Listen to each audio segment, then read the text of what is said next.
e a gente vai falar justamente sobre o leilão 5G, os novos serviços para a população e as empresas. Como a expectativa de que o leilão 5G vai avançar sobre os serviços a serem prestados, vai trazer, enfim, melhorias sobre os serviços prestados, né? A gente tem aqui já presentes o conselheiro da Anatel, Emanuel Campelo, e a conselheira da Abrint, a Cristiane Sanches. O Alex Júcius, que é presidente da Associação NEL, ele não vem porque ele está lá em Brasília, na sede da Anatel, entregando proposta, participando aí ativamente de como sua empresa, enfim, vai participar do leilão. Mas estão aqui o Campelo, conselheiro da Anatel, falando brevemente sobre o currículo dele.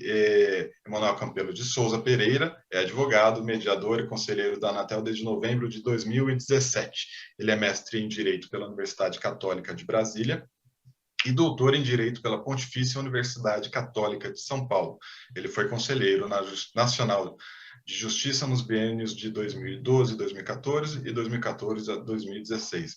Campelo, muito obrigado pela sua participação e presença aqui no nosso evento, viu? Além do Campelo, está aqui a Cristiane Sanches de Souza Correia.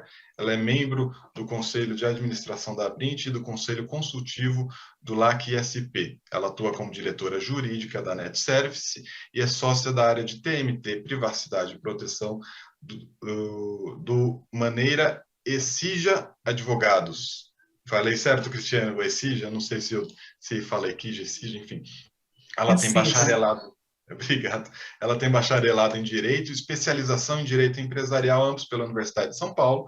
E, enfim, nós vamos falar, como eu falei anteriormente aqui, a respeito sobre os novos serviços do 5G, como já teve a entrega, e tem muita gente assistindo aqui a gente, eu vou aproveitar para ler, antes de começar o debate propriamente, para falar a lista das empresas que entregaram. Acho que é legal a gente ficar sabendo quem está participando, né, quem se credenciou para apresentar os lances na próxima terça-feira. Então, ao todo, a gente teve 15 empresas que entregaram propostas. Eu vou ler aqui em ordem alfabética: Algar Telecom, Brasil Digital Telecom, Brisanet, Claro, Cloud2U, Indústria e Comércio de Equipamentos Eletrônicos, Consórcio 5G Sul, Flylink, Meganet, provedor de internet, que é representante da iniciativa 5G Brasil, Neco Serviço de Comunicação, que é a Surf Telecom, NK108 Empreendimentos e Participações, que é a Highline, a Sercontel, a Telefônica Vivo, a TIM, a VDF Tech Informe LTDA e a Winit 2 Telecom, que é a empresa de infraestrutura do Grupo Pátria. Eu não sei, de repente, até talvez, quem sabe, a Cris não saiba, já conta dos contatos da Abrint. Você sabe quem é Brasil Digital Telecom, Cris? Que provedor é esse? É um provedor? BR Fibra. É a BR Fibra, BR tá. Fibra do Sul. BR Fibra do Sul. Esse consórcio 5G Sul, É quem a são? Unifique. É a Unifique, então tá bom. Isso. E Que não acho se que é confunde isso. com o outro. Como? Que não se Não se confunde confunde com com outro outro, exatamente, consórcio. porque também, Isso. exatamente, é isso que eu estava na dúvida. E o Cloud2U Indústria e Comércio, quem é? Ah, Olha só. é uma empresa, se eu não me engano, do Triângulo Mineiro, acho que é de Minas, mas eu confirmo Mas isso. esse é o nome, Estou Cloud, na ele dúvida. opera como Uhum. Cloud2U mesmo. E VDF, você sabe quem é a VDF? VDF da Torá. É a da Torá. Então tá bom. Uhum. Olha só, então temos algumas surpresas e a confirmação de algumas expectativas, né? É interessante essa lista aqui. Enfim, eu como jornalista estou achando o máximo aqui que essa entrega aconteceu justamente no momento do nosso painel. Mas vamos começar logo então com esse painel. Campelo, vamos começar pelo Campelo, depois a gente passa para a Cris, né?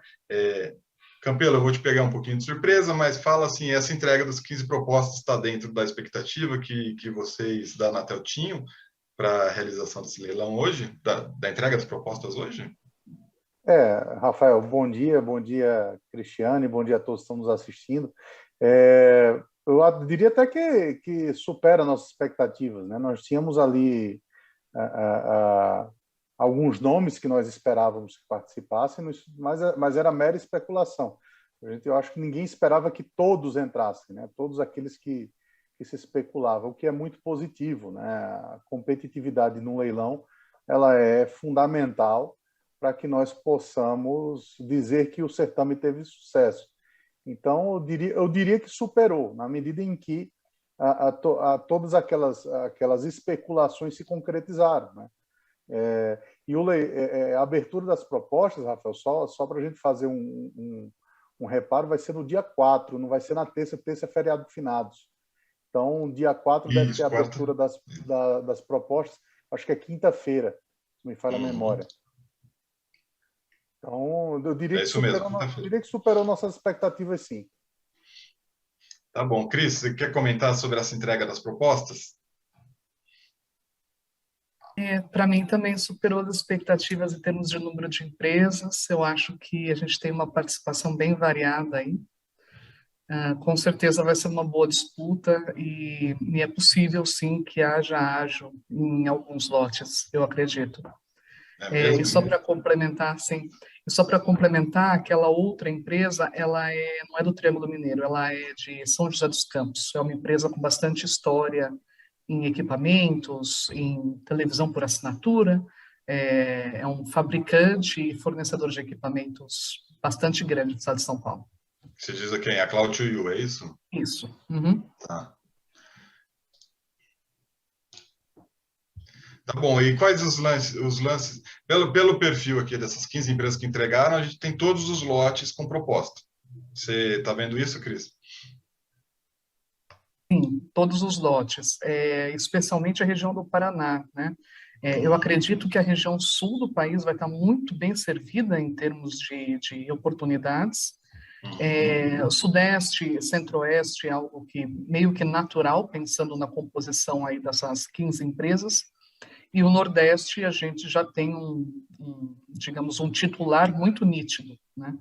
Então, eu acho que o Brasil como um todo, pelo menos nessas 3 regiões, vamos ter uma oferta ágil, rápida, com certeza. A Flylink é de onde? Você sabe?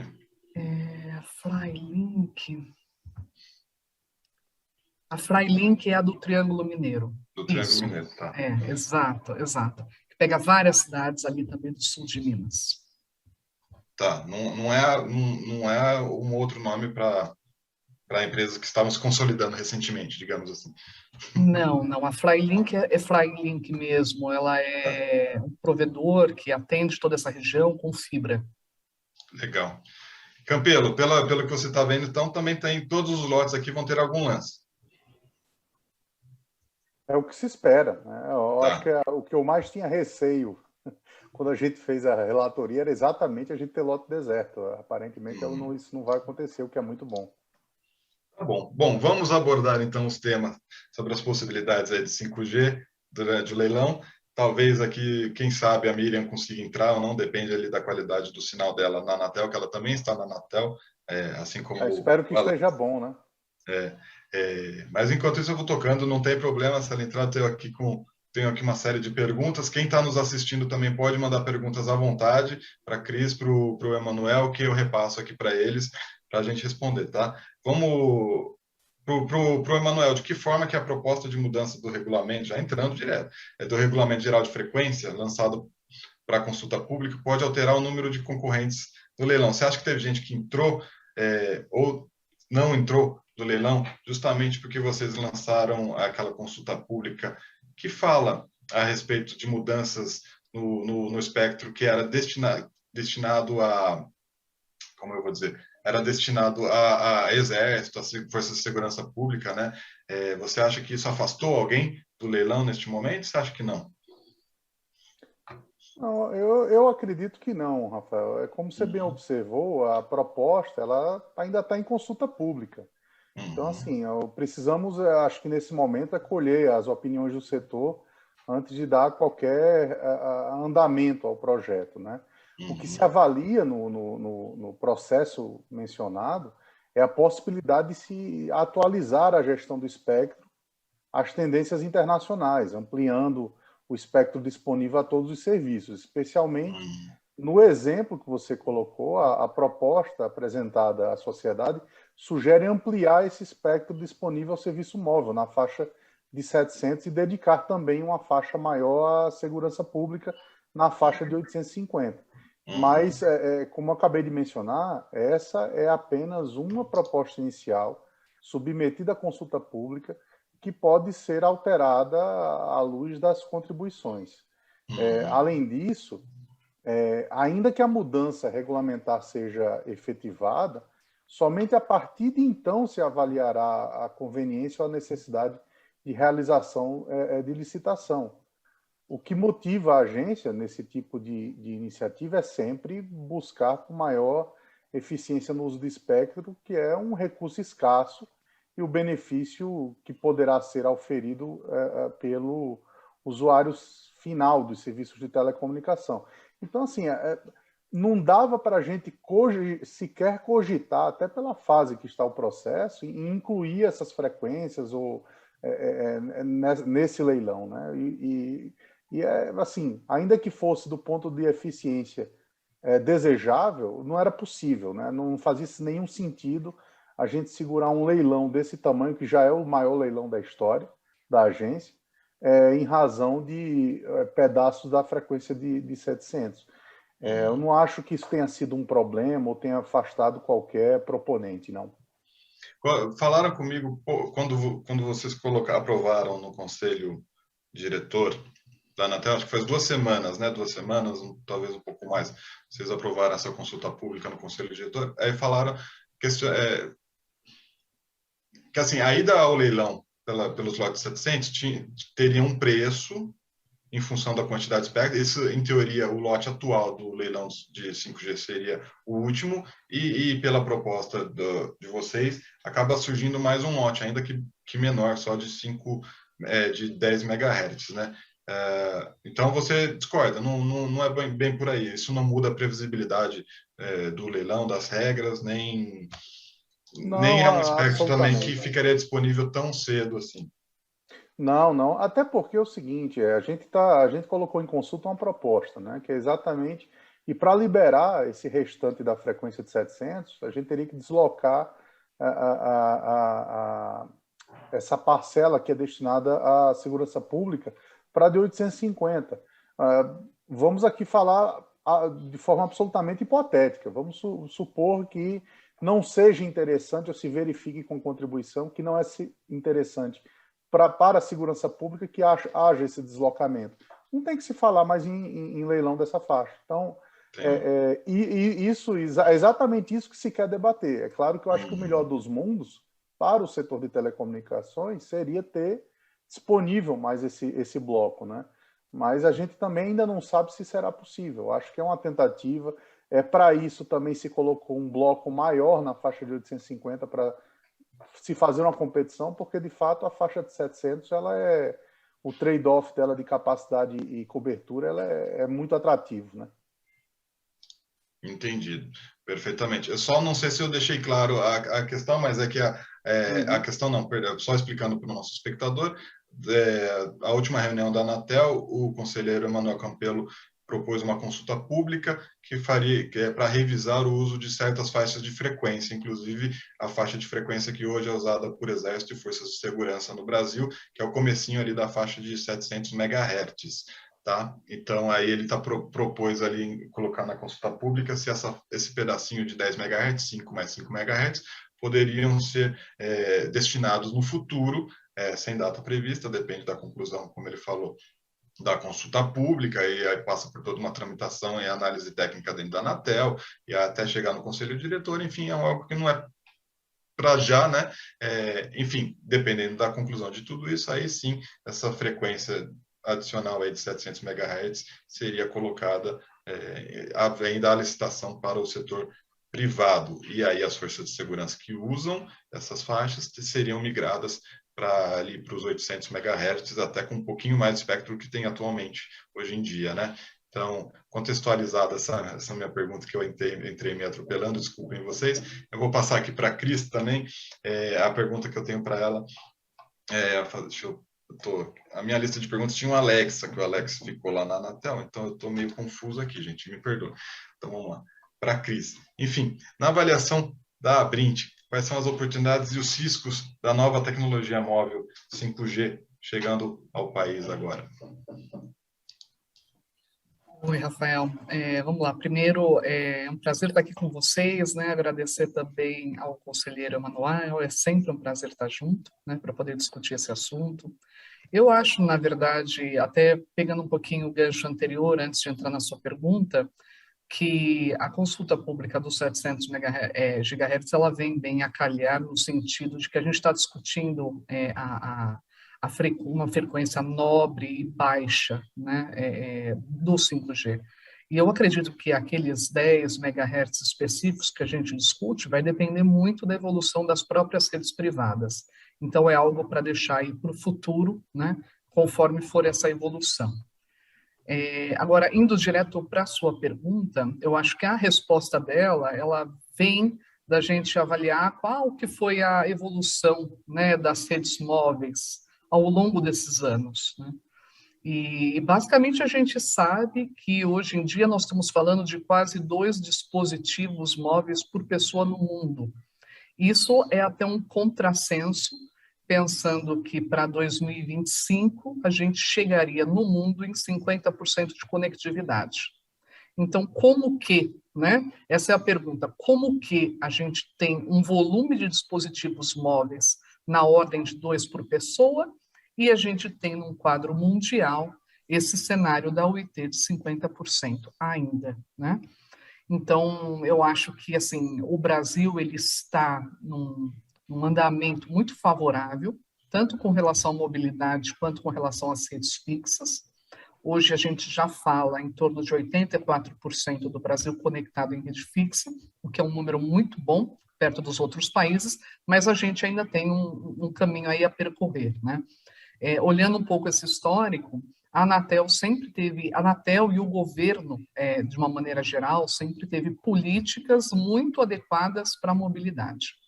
E a gente tem hoje uma mobilidade que não existe competição atrelada a ela a outras empresas. Então, nós temos um perfil muito maduro, digamos assim, do mercado de mobilidade, né? Então, o 5G, ele vem aí para tentar quebrar um pouco esse paradigma. Eu acho que toda vez que a gente se pergunta sobre as oportunidades e os riscos, tem a ver com essa quebra, né, de paradigma. Entender que o mercado móvel é um mercado maduro, porém não tem a competitividade que a gente conhece dentro do mercado fixo. É natural que seja assim? É um tanto natural que seja assim, mas eu acho que ainda há espaço, tá? E se a gente olha também a evolução de todas essas gerações aí de redes móveis, a gente sempre está no mesmo caminho, né? E o 5G também não sai desse esquema, que é uma busca por mais flexibilidade, uma capacidade mais ampliada dessas redes e a possibilidade de colocar aplicações inovadoras e serviços inovadores na ponta, né? Então, assim, certamente, quando a gente olha o 5G, a gente está falando de latência. Eu acho que o grande salto do 5G, em termos de oportunidades de negócios, oportunidades de serviço, é a latência, né? Você vai ter possibilidade de desenvolver serviços diferenciados diante dessa capacidade, digamos, do 5G. Então, quando a gente pensa nesse sentido de latência, sem dúvida nenhuma, as oportunidades para conexões M2M, para conexões IoT, né, outra esfera, né, outro mundo, digamos assim, que a gente ainda não conhece plenamente, tá? Agora, do ponto de vista de substituição de tecnologia ou de complementariedade, digamos assim, entre redes fixas e redes móveis, eu sigo na linha particularmente daquilo que é a efetiva inclusão digital.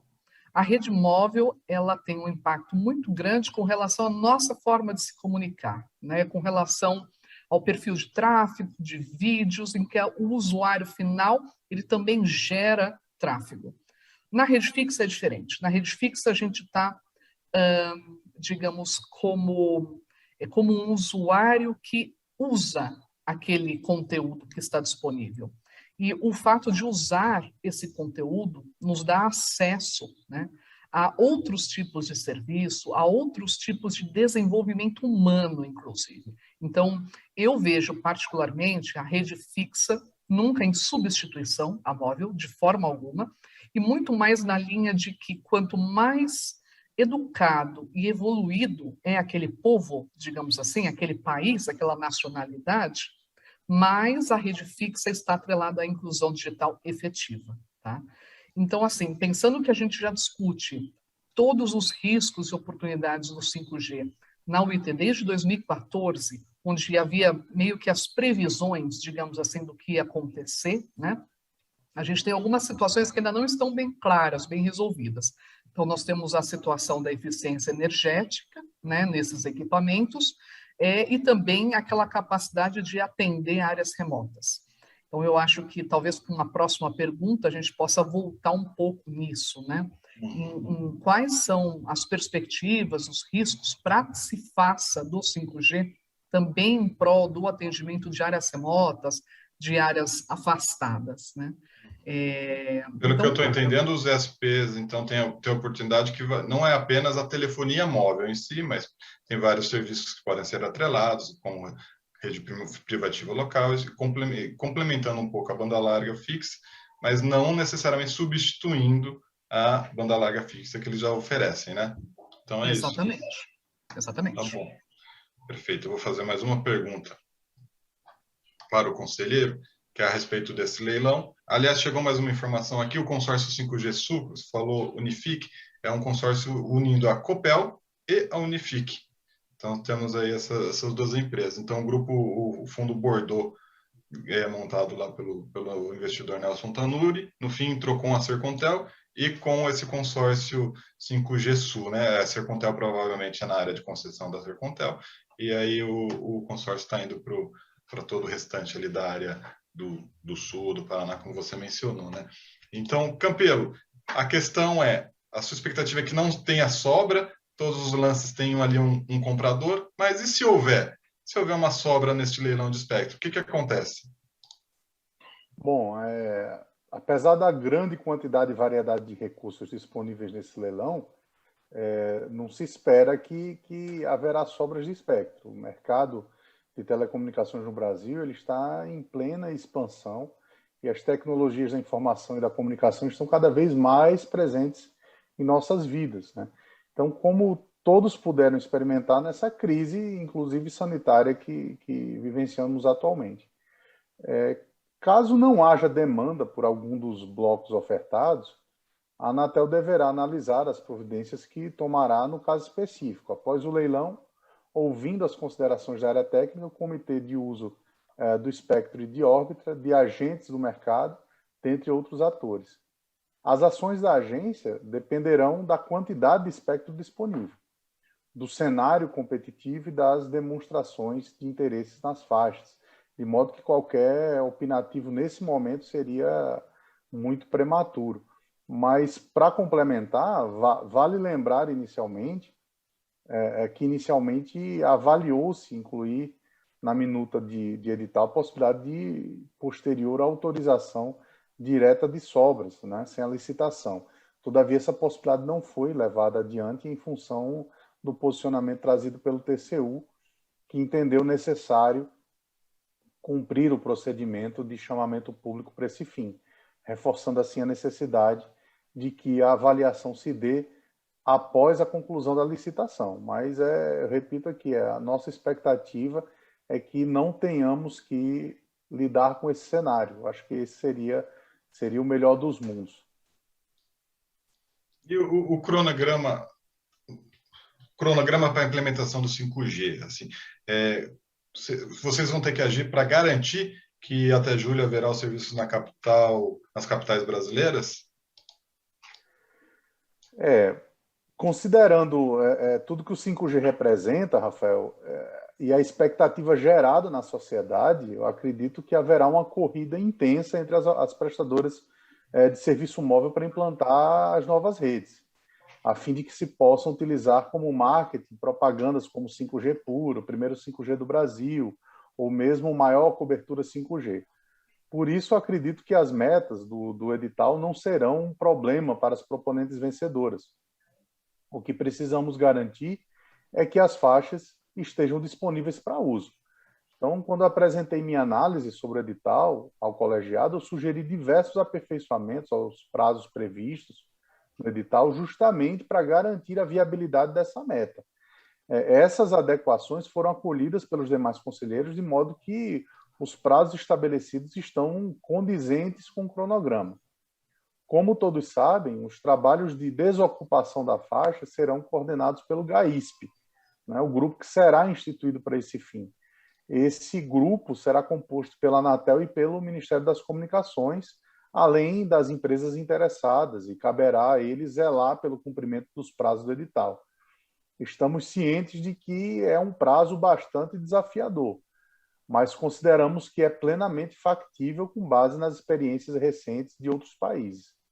É importante ainda destacar que essa plataforma de tecnologia, que é a rede 5G Standalone, representará um grande avanço para o país e que, por isso mesmo, deverá entrar em operação o mais rapidamente possível, alcançando o maior número de usuários brasileiros com a maior brevidade. Certo. Cris, eu vou partir do pressuposto que todo mundo que deu lance neste leilão aqui consiga, de fato, adquirir um lote, tá? É um pressuposto, só saberemos realmente no próximo dia 4, mas supondo que isso tenha acontecido, a gente tem ali alguns ISPs, e a gente tem consórcios de ISPs, a Iniciativa Brasil acho que tinha um pouco mais de 400, estava chegando ali nos 500 consorciados. No Brasil a gente tem uns 15 mil ISPs. Então aí a pergunta que eu faço é: quem não participa do leilão, quem não tem um serviço de mobilidade, qual que é o futuro? Ainda é possível se fortalecer, crescer no mercado brasileiro? Enfim, qual que é o cenário para quem não participa ou não tem mobilidade? Entre os ISPs, claro.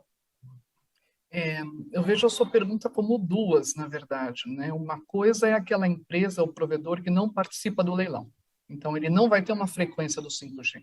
A outra coisa é o provedor e a mobilidade, né? O provedor não ter mobilidade. Então, eu dividiria esse cenário, né? Então, sem dúvida nenhuma, com relação a quem vai participar do leilão, cabe à Anatel agora fazer a avaliação das propostas apresentadas, todas as garantias apresentadas, né?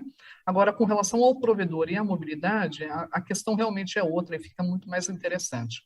Eu acredito que, por conta também da característica da rede 5G e da sua cobertura, né, da sua dinâmica de cobertura, depende essencialmente de uma capilaridade de rede fixa em fibra ótica para dar vazão a essa própria rede. Então, na verdade, as redes de fibra dos provedores, mesmo que eles não entreguem um serviço atrelado à mobilidade propriamente, se essa rede for bem estruturada, ela pode trocar serviços e trocar dando vazão ao tráfego das próprias redes 5G. E isso sem falar em soluções de redes privativas relacionadas ao uso do 5G. Né? Então, quando existe aquela convergência, né, as possibilidades de convergência da rede móvel na rede fixa. Então, a gente não está falando só no caso dos 26 e da tecnologia FWA. Toda a banda do 5G é convergente para soluções de redes privativas. Então, eu acho que aí o provedor tem, sim, tanto a capilaridade quanto a competência de conhecer as suas redes ópticas para poder entregar esse tipo de solução, né, através de um terceiro, que é o titular, digamos, do espectro. Né? Além disso, a gente vai ter, com certeza, uma modificação no cenário atual do que é o MVNO credenciado, e isso tende a facilitar a entrada dos provedores dentro do mercado móvel, seja através dessa mudança digamos, das limitações que existem hoje dentro da esfera do MVNO, como também através das próprias redes neutras. Então, eu acho que esses dois caminhos aí, nós vamos ter uma avalanche de mudanças, tanto de modelos de negócio factível, que feche a conta, como também de regulação com relação às expectativas, digamos, do MVNO credenciado. Tá? E, obviamente, com todo esse cenário, eu acho que vão existir modelos de negócios novos e oferta de serviços novas. Por quê? Porque dentro desses modelos de negócio, a gente pode ter, por exemplo, cenários de compartilhamento de SBC, de compartilhamento de core de rede, de compartilhamento de capacidade. E isso é natural dentro do universo da banda larga fixa, tá? E além disso, a gente vai ter provavelmente uma padronização maior dentro das próprias redes fixas. Eu acho, inclusive, que todas as discussões atuais que o Brasil está tendo, e está sendo muitíssimo bem conduzido pela Anatel, pelo CARAN especialmente, com relação à Open RAN, nós vamos ter essa, digamos, essa experiência acumulada do Open RAN para também discutir padronização de rede fixa. Eu acho que o universo da padronização é importante também para o mundo do provedor, e o provedor vai acabar sendo imerso, né? Ou vai emergir, digamos, dentro desse cenário aí de discussão de padrões, discussões de redes profissionalizantes, de conversa com redes privativas, coisa que a gente não tinha no passado. Inclusive, você falou do Open RAN, a Anatel acaba de concluir aí um trabalho, um levantamento a respeito das tecnologias, entrou essa semana na biblioteca ali, quem quiser acessar, tem um relatório bem detalhado a respeito das oportunidades, né, Campelo? Enfim, foi feito ali justamente pela Superintendência de Espectro enfim, desculpa, eu não lembro o nome exatamente formal mas é a Superintendência que tem o Vinícius Caran ali, ele é o trabalho que fez o trabalho ali a respeito dessa abordagem, dessa tecnológica, digamos assim, do uso do Open RAN. Nós estamos para escrever, inclusive, a respeito das conclusões desse relatório aí nos próximos dias. Não sei se o Campelo está ciente desse relatório, sabe alguma das conclusões que ele adiantar ou não, mas eu queria entrar no mercado secundário, Campelo. Não sei, antes você quer comentar o relatório ou vamos direto para o mercado secundário? Não, podemos ir direto para o mercado secundário. Então, vamos lá. O leilão vai abrir oportunidades importantes de uso de espectro no mercado secundário e trata também questões de roaming, né? O TCU e a própria Anatel decidiram tirar as referências de mercado secundário do edital do 5G, inclusive isso foi uma questão, uma impugnação recente colocada ali, e teve mais 2 artigos retirados essa semana do edital em função da impugnação colocada acho que pela TIM, pela Claro e pela Vivo, né? Enfim, como é que vai ser, quando saem as regras de mercado secundário que vão balizar o uso de todo esse espectro que está sendo colocado à disposição das operadoras brasileiras, por favor? Perfeito. Em relação ao mercado secundário, a Anatel está estudando a forma de regulamentar a lei no âmbito da revisão do regulamento de uso de espectro de radiofrequências, o RUI, atualmente em análise no Conselho Diretor, está sob a relatoria do conselheiro Vicente Aquino para aprovação de consulta pública ainda. Como esse é um processo transversal a todo o setor, é necessário que seja avaliado nesse contexto mais amplo e não somente dentro de um edital de faixas específicas de frequência.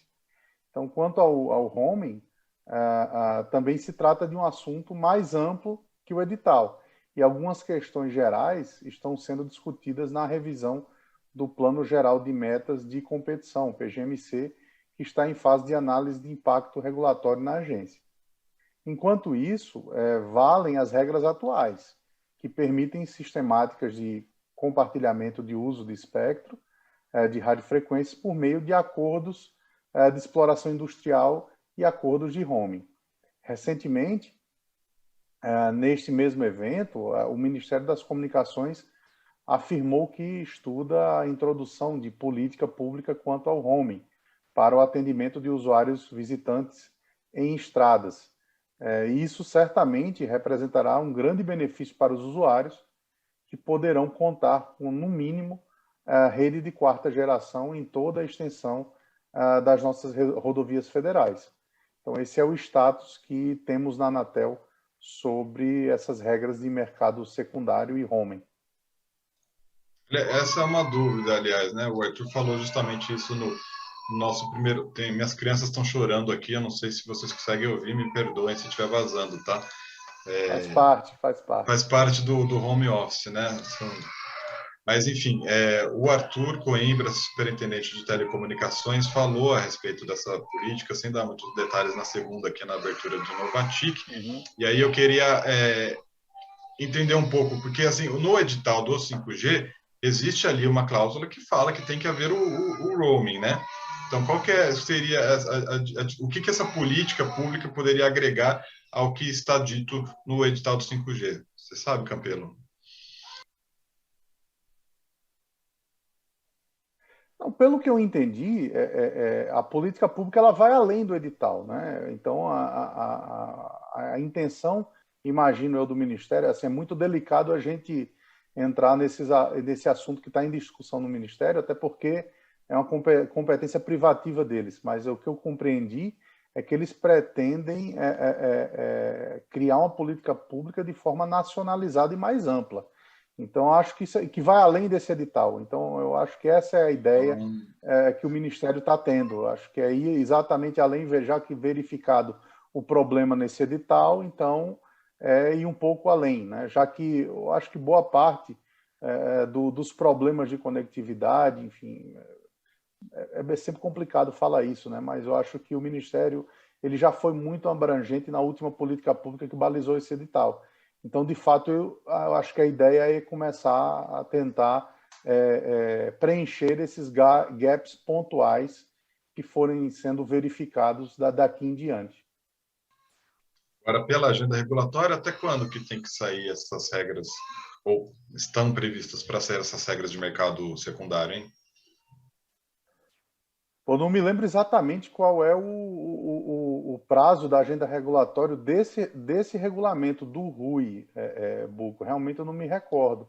Mas eu acredito que deve levar pelo menos aí mais um ano, já que a gente está numa fase ainda pré-consulta pública. Tá. E aí, nesse um ano, o que acontece com os compradores das frequências neste momento? Eles já podem utilizar o mercado secundário pelas regras que tem atualmente ou tem algum cuidado? Não. Enquanto não tiver em vigor qualquer alteração, aplicam-se as regras atuais. Então, foi como eu coloquei ali na resposta que as regras atuais elas estão em perfeita vigência, né? Até porque a consulta pública ela não é uma mera formalidade, né? Nós temos ali um debate amplo com a sociedade, com as empresas interessadas, com os usuários, enfim, e as entidades que os representam, exatamente para verificarmos o que se deve alterar, o que não se deve alterar, né? Não se pode também mexer naquilo que está funcionando bem. Então, a ideia é exatamente que as regras permaneçam como elas estão hoje, porque esse debate ainda vai ocorrer, na verdade, né? O conselheiro Vicente deverá trazer a proposta para só então submeter a consulta. E depois nós vamos analisar as contribuições. Entendido. Porque tem que ter a proposta ali, tem que explicar como vai ser a comercialização do espectro, né? Como vai ser a transferência, esse tipo de iniciativa que até hoje era tudo muito dependente da Anatel, e com essa quantidade enorme de espectro, eu imagino que precisa ser mais dinâmico, né? Precisa ter uma solução dinamizada, digamos assim, né? E não se espera um debate tranquilo. Eu acho que será um debate bem acalorado. São interesses bem antagonizados, né, com relação a esse tema. Cris, a Brint vai antagonizar com alguém em relação a esse tema? Não, brincadeira, mas o mercado secundário vai ser explorado. Há pouquíssimo tempo. O mercado secundário é algo que os SPs estão de olho e ávidos para explorar? Perdão, desculpa, você não está ouvindo? Não entendi. Cadê a Cris? Cris, está ouvindo? Acho que travou. A Cris travou? Travei, né? Voltou agora? Voltou? Está ouvindo? Estou ouvindo. Uhum. Então tá bom. Eu quero saber se os SPs estão ávidos para explorar o mercado secundário, assim, quando ele for... Se da forma como está atualmente, as regras que nós temos... Hoje a gente tem a lei federal, né, que renovou o marco legal, e a gente tem alguns regulamentos da Anatel, mas não é exatamente o novo RUI, ele vai tratar de temas de forma mais aprofundada. Os ISPs estão confortáveis para tentar explorar o mercado secundário negociar no mercado secundário com o que temos atualmente, ou querem esperar realmente a publicação do RUI definitivo? Rafael, assim, eu concordo com o Emanuel quando ele disse que o edital não poderia esperar por essas regras. Isso eu estou de acordo, tá? Porém, a gente sabe o quanto elas são importantes. Então, há pouco tempo, nós tivemos uma conversa com o conselheiro Vicente e com a equipe dele. Foi uma conversa muito positiva, muito proveitosa. Nós ficamos muito satisfeitos com relação à orientação que existe de pensamento ainda. Óbvio que isso vai ser objeto de discussões internas dentro da agência, mas com relação aos 60 meses de prazo, né? E justamente também em função deles compreenderem, né, que o mercado secundário ele vai muito além do uso, né, do espectro em caráter secundário. Então, são coisas distintas que se complementam e que, principalmente, se não tiver o braço forte, digamos, a mão forte do regulador, a coisa não acontece por si só. Então, na opinião da Abrint, sem dúvida nenhuma, uma das frases de efeito aí para o ano que vem, ou para o período pós-leilão, é que o futuro do espectro é o compartilhamento. E todo mundo entende o valor do espectro, né? Agora, sem essas regras, não existe como atuar, né? Não existe como montar um modelo de negócio, não existe como pensar a respeito disso hoje. Então, a gente depende, sim, né, tanto das definições do próprio White Space, que já saiu, quanto as definições dessa consulta pública de agora. Só para lembrar, como está muito fresco, né, que a conversa foi há coisa de 15 dias atrás, agora a gente está falando do momento de consulta pública, né, que vai entrar, e a aprovação final é para o segundo semestre de 2022. Então, antes desse cenário, apesar de relevante o mercado secundário, eu não vejo nenhum tipo de perspectiva de negócio concretizado, principalmente com os provedores, tá? Agora, sem dúvida nenhuma, é um tema extremamente pertinente. Eu não sei se a agência vai conseguir chegar num detalhamento suficiente para o RUI, porque o RUI, naturalmente, ele tem um tanto de conceitos, né, e de diretrizes dentro dele. Então, particularmente, eu entendo que o PGMC, ele é, sem dúvida nenhuma, o canal adequado, digamos assim, para a gente ter essas ofertas, para a gente ter esse mercado decolando, tá? Então, acho que são duas coisas que se somam. Para 2023 isso, não é para período anterior, muito menos pensando no próprio 5G, né? Uma empresa, digamos, vitoriosa de um lance, do lote do 5G, ela vai explorar aquilo e guardar para ela, no mínimo, por 2 anos, no mínimo, porque ela precisa ter o retorno do investimento feito. Então, é natural que se espere isso, tá? Agora, depois disso, não. Depois disso, vem esses modelos diferenciados e a Anatel, ela deve, digamos assim, conduzir isso através de uma força que se soma ao novo RUI e se agrega dentro das ofertas efetivas do PGMC. Muito bom. Já que você entrou um pouco mais nessa área regulatória pós-leilão, nessas previsões pós-leilão, né? Eu queria que você comentasse com a gente que medidas regulatórias você acha que tem que ser implementadas depois desse leilão para garantir, para fortalecer a competição e manter a expansão da banda larga via ISPs, como tem acontecido nos últimos anos no país, por favor. Na verdade, toda a atuação da Abrint, a gente sempre divide de algumas maneiras, né? A gente tem uma atuação estratégica, a gente tem uma atuação que segue uma agenda específica, e essa agenda casa também com a própria agenda da Anatel, né? E a gente tem uma atuação que visa também a governança, né? Então, o fomento da nossa governança interna. Então, pensando nessa linha da agenda, junto com a agenda regulatória, com certeza, um bom exemplo que a gente pode dar para a Anatel é o próprio mercado financeiro. E daí, por que eu faço essa comparação, né? Não existe dúvida nenhuma do sucesso da Anatel com relação à nova forma de se leiloar espectro e o fomento, digamos, da mobilidade, e também sem nenhum tipo de dúvida com relação à regulação assimétrica das PPPs. Eu acho que foram dois caminhos, digamos assim, adotados pela agência que deu o sucesso de um lado e o sucesso do outro também. Então, dado que esses dois exemplos foram muito bem sucedidos, digamos assim, o próximo passo, sem dúvida nenhuma, é o fomento de modelos de negócios diferenciados. E daí, por que eu falo do mercado financeiro? Porque o mercado financeiro tem um conceito que eu acho incrível, que é o dos arranjos de pagamento. E se a gente traz esse cenário para dentro de telecom, que também é um mercado super regulado, né, e que uma das tendências é essa simplificação, ou pelo menos a nossa pretensão futura é de simplificação, mas esses arranjos financeiros entrariam como novos arranjos de modelos de negócio entre as empresas e entre as naturezas de rede, fixas e móveis. Então, tudo aquilo que a Anatel fizer com relação ao fomento desses modelos de negócio, desses arranjos, digamos, eu acho que é extremamente positivo, né? E vem sedimentar, digamos, uma agenda de política pública que até então tem tido seus percalços, né? Então, a gente passou por um momento na história em que não existia uma agenda de política pública para o nosso setor.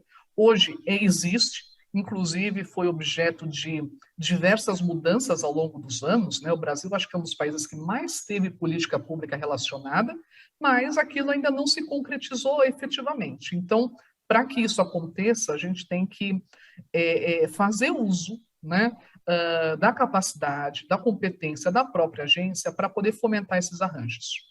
E o PGMC vem nesse sentido, em que ele atrela uma lógica da clusterização, uma lógica do próprio PERT, para fazer as ofertas virarem, né, ficarem efetivas, digamos, entre as empresas. E um outro cenário que eu entendo que é importante, além desses arranjos, digamos assim, né, é o cenário do compartilhamento. Então, com relação ao espectro, a gente já conversou um pouquinho, e com relação ao espaço físico que existe nos postes, né? Então, hoje nós temos como uma das grandes barreiras para os provedores crescerem e implantarem redes, e eles querem implantar redes, é a ausência de espaço nos postes e a falta de consenso e de acordo que existe com as concessionárias elétricas. Então, sem dúvida nenhuma, um passo muito importante, né, como medida regulatória pós-leilão e a partir de agora, digamos assim, é um acordo factível para uso e compartilhamento de uso de postes, porque o espaço é escasso, a gente precisa compartilhar, mas precisa ter equilíbrio nessa relação, precisa ter preço justo, né?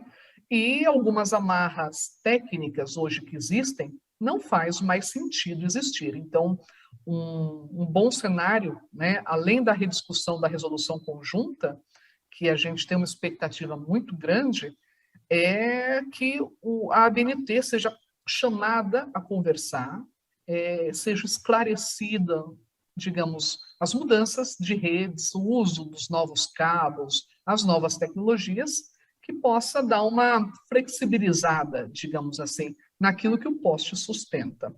Então, acho que esse é um bom caminho aí. Se a gente vai conseguir chegar nesse ponto da resolução conjunta, a gente ainda não sabe. Existem muitas preocupações, mas também existem muitas ideias sugeridas ali, né, para que isso vire e se faça presente para a gente. Perfeito, Cris. Essa é uma novela também que se estende já, o quê? Passa de década, né? A questão dos postes. A gente se encaminha para o final aqui deste painel. Eu queria pedir para o Emanuel deixar umas palavras finais aí, concluir, se quiser comentar também como está a negociação que envolve a ANEEL e a Anatel, né? Essa questão da solução dos postes, se quiser comentar, fica à vontade. Mas, por favor, Campelo, pode se despedir aí do pessoal e depois eu passo também para comentário final da Cristiane, tá? Obrigado, Rafael. Eu acho que o grande problema dessa questão dos postes é exatamente essa peculiaridade de envolver dois atores, né? Você ter não só a Anatel, mas também a Anael, e aí os interesses de cada setor são muito diversos, né? São, por vezes, antagônicos, mas uma das melhorias que nós estamos enxergando é exatamente a questão do preço, nós passarmos a ter pelo menos um preço de referência, coisa que a gente não tinha na resolução conjunta anterior. Então, isso realmente era um problema porque algumas concessionárias colocavam preços que inviabilizavam completamente a implantação de rede por novos provedores. Mas, nesse ponto, houve avanço, então, nós queremos acreditar que vamos conseguir solucionar esse problema, mas tudo depende de um grande esforço de convencimento, de tentativa de mudança do próprio mindset não diria da ANEEL, mas das concessionárias e como elas veem essa ocupação de postes, né? Eu acho que a ocupação de postes poderia ser encarada até como um negócio mesmo para as concessionárias, né? Algo mais profissionalizado, com uma fiscalização mais rigorosa daqueles que estão ocupando os postos de forma irregular.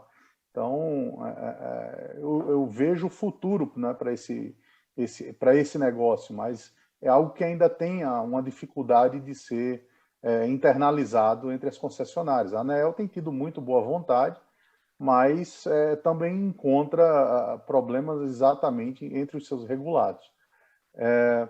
E, Rafael, eu só queria... Desculpa te interromper, sim, mas a depender do tempo, o tempo demorou tanto que é capaz que a solução tenha vindo do mercado com as redes neutras, pelo menos em alguns pontos ali, né? Elas passam cabo e aluga para todo mundo. Pode ser que o mercado se resolveu antes do que as questões entre os reguladores e todos os stakeholders que são envolvidos nessa questão que é complexa, né? Tanto resolve antes como acaba que também, por outro lado, torna menos viável, vamos dizer assim, esse negócio, né, que estaria ali latente para ser aproveitado pelas concessionárias. Então, mas o importante é que se resolva de um lado ou de outro. A Anatel sempre se esforçou muito para tentar viabilizar uma ocupação de postes racional e eficiente por aqueles que efetivamente têm a necessidade, né, de utilização desse recurso. E aqui, de fato, o Rui, a Cristiane antecipou, estava esperando terminar a resposta, mas durante a resposta dela antecipou. Eu chequei aqui, de fato, o Rui, a aprovação final dele como eu tinha falado, até o final do ano que vem, né? Então, a gente tem até o final desse ano como prazo para consulta pública, até o final do ano que vem para aprovação final. E, Rafael, eu queria só agradecer essa oportunidade. Eu acho que é uma satisfação muito grande nós podermos participar de eventos com essa qualidade, debatendo com atores do mercado, né, com um debate de altíssimo nível, a gente poder esclarecer, por outro lado, também, para aqueles que acompanham o setor, esses detalhes, essas nuances, ainda mais às vésperas de um leilão importante, como é o leilão do 5G. Então, para nós é uma satisfação muito grande, agradecemos o convite de participação e estamos sempre à disposição. Perfeito, Campelo. Eu que agradeço a sua presença, a colaboração da Anatel aí e participar e dialogar nos fóruns que se abrem. Sempre é importante ter esse contato permanente com todos do setor de forma clara e objetiva, né? Cris, para terminar, eu vou te fazer uma última pergunta e você faz também os seus comentários finais, além de responder a pergunta, tá? Mas qual que é a pauta da Abrint para o próximo ano? E aí, depois de você falar o que vocês estão trabalhando aí para 2022, dá seu tchau, por favor. Obrigado. A nossa pauta específica, né, pensando na agenda, ela segue muito a agenda regulatória da agência, naturalmente. Então, nós temos aí algumas pendências com relação ao RGC, com relação à flexibilidade de formas de pagamento, né? A gente tem a questão dos postes, a questão do uso do espectro, mercado secundário, autorização de uso em caráter secundário, né, como nós colocamos.